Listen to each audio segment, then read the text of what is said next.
The Middle East is rich in oil reserves, providing a huge amount of the world's energy. But what it has in abundance in hydrocarbons, it lacks in a critical resource that is growing scarcer by the year: water. And you wouldn't be wrong in your assumption, as most of the country is indeed a desert. It has a dry and hot climate, and most of the land is arid and infertile. A large area is covered with the Rub al-Khila, a desert that encompasses over 650,000 kilometers square as part of the Arabian Desert.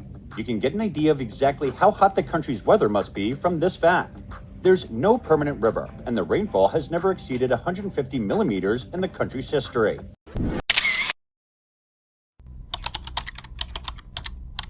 Ladies and gentlemen, here with me is Miss Fatima, who lives with her family in the arid region of Saudi Arabia. And today she is going to share with us her personal experience and take us on an in-depth tour of the water situation here. Miss Fatima, how are you? Hello, host.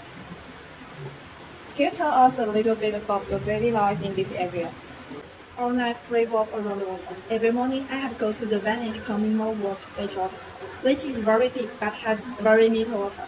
And I have to wait for a long time to fetch a little bit each time. When I got home, every drip of water has to be used carefully.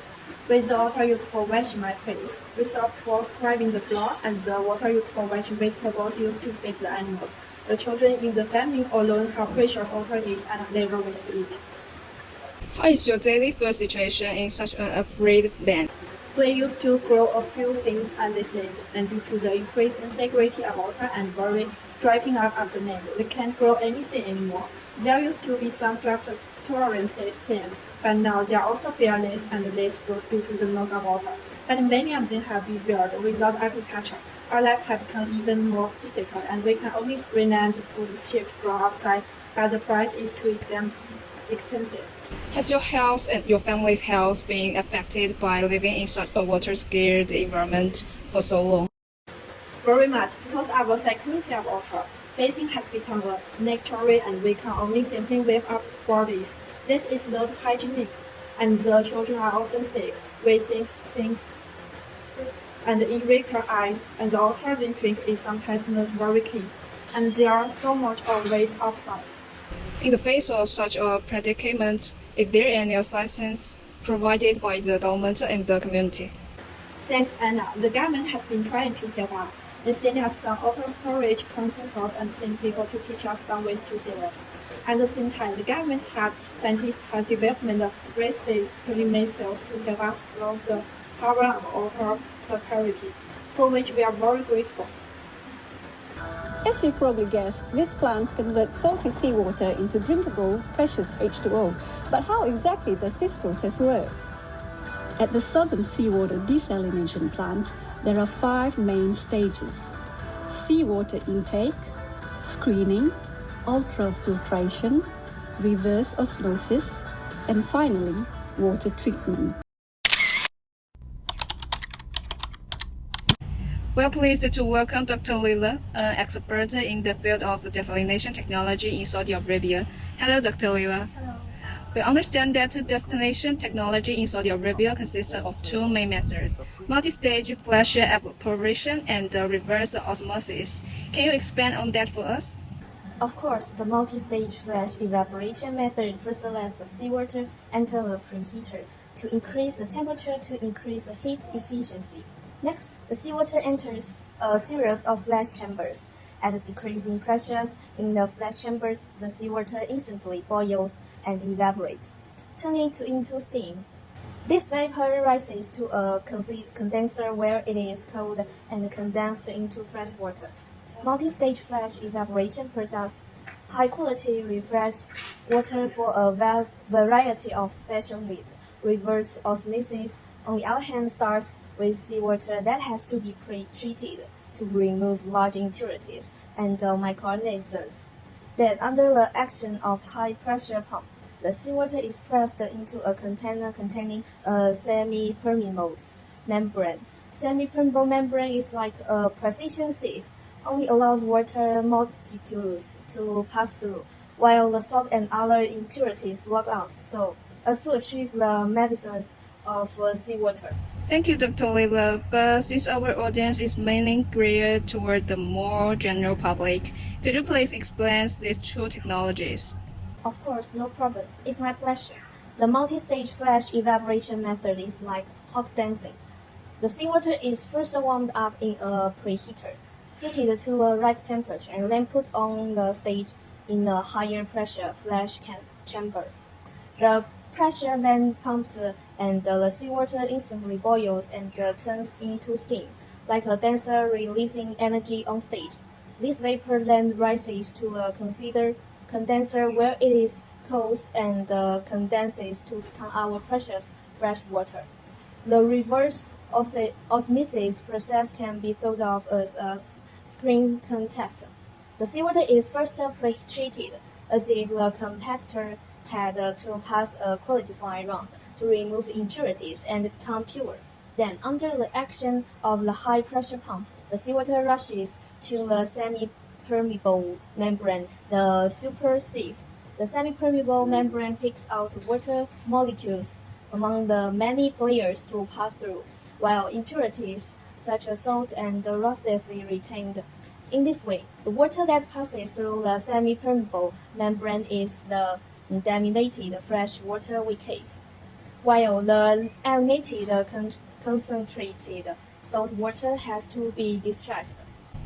So, how do these two technologies combine skillfully to their advantage in the realities of Saudi Arabia? In Saudi Arabia, the two technologies are selected and combined as if they were tailor-made for different needs and resources.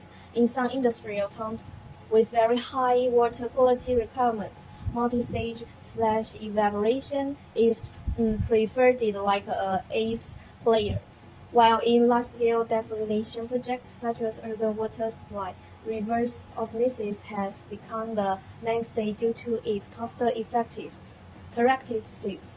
At the same time, we are constantly exploring how to optimize their combination so that they can play to their maximum advantage like a golden pair and improve the overall efficiency and economic of desalination. Ms. Fatima, as we mentioned earlier, your life here is very difficult because of the lack of water resources. But now, with the help of governments and the scientists, has desalination technology made any difference to your life and your family? Before, we are very careful about water because it's too precious. But now, with Desalination, there is plenty of clean water in the house at all times. The children can bathe the play to their heart's content, and I can wash clothes and clean with confidence. Moreover, because there is enough water, the greenery in the community has become better. We have more good places to relax, and life has become more comfortable and convenient. And my family members don't have to worry about hygiene, and because of the lack of water like before, they can grow up healthy and happy. Has desalination technology changed anything in agriculture?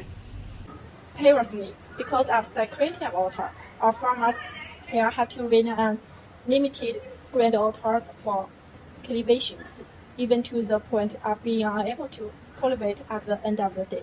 But now, the desalination plant provides us with stable and sufficient source of irrigation waters. Through the pipeline, the clean fresh water is transported to every corner of the farmland, just like injecting lifeblood into the farmland. Crops no longer have to worry about water shortage. We can irrigate them at any time according to their great needs, which greatly improves the yield and quality of the crops. And we don't have to worry about food as much as we did before. What about your work and life? Desalination technology is so important for business operations. With a steady supply for fresh water, the production equipment is able to function properly and productively. It's greatly improved. Moreover, the development of desalination industry has led to the rise of related upstream and downstream industries, creating more jobs. My husband and I have found jobs in the industry chart. All in all, we are very grateful for convenience that desalination technology has brought to our lives. Dr. Leila, thank you very much for your previous work on desalination technology. Can we now talk about the challenges and the future directions of desalination technology in Saudi Arabia? Of course, I'm very honored to be able to give more people an idea of the new directions we are taking our research and development. First, let's talk about the challenge of energy consumption. The desalination process requires a lot of energy, which is a big burden for Saudi Arabia brine. It's indeed currently our desalination technology, whether it's multi-stage flash evaporation or reverse osmosis, consume a lot of energy, mainly in the form of electricity and heat. While Saudi Arabia is blessed with abundant oil resources, this puts a large strain on our desalination industry, with the global focus on energy sustainability and the reflecting cost of energy. High energy consumption not only increases operating costs, but may also lead to an increase in carbon emissions, which has an impact on the environment. In addition to energy consumption, concentrated brine discharge is also an issue of greater concern. Can you tell us more about the challenges in this area? Okay, during the desalination process, a large amount of concentrated brine is produced, which has a much higher salinity than seawater. If it's discharged directly into the ocean, it can alter to aridity and the chemical composition of local waters, causing potential harm to marine ecosystems. For example, it may affect the survival, reproduction, and the habitat of marine organisms, and upset the marine ecosystem. This is an issue that we must pay attention to and address. And the health of the marine ecosystem is crucial to ecosystem of the entire planet. In response to the issue of energy consumption, what are Saudi Arabia's explorations and the plans for the use of renewable energy? We are actively exploring ways to combine renewable energy with desalination technology. Saudi Arabia has abundant solar and wind energy resources, and we plan to build solar power stations and wind farms on a large scale to provide clean energy for desalination plants.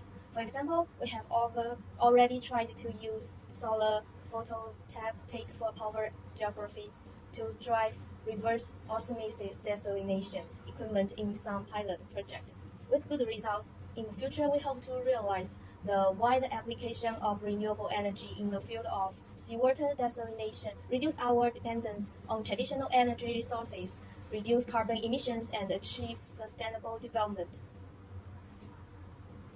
And what are the feasible solutions to the problem of concentrated brine discharge?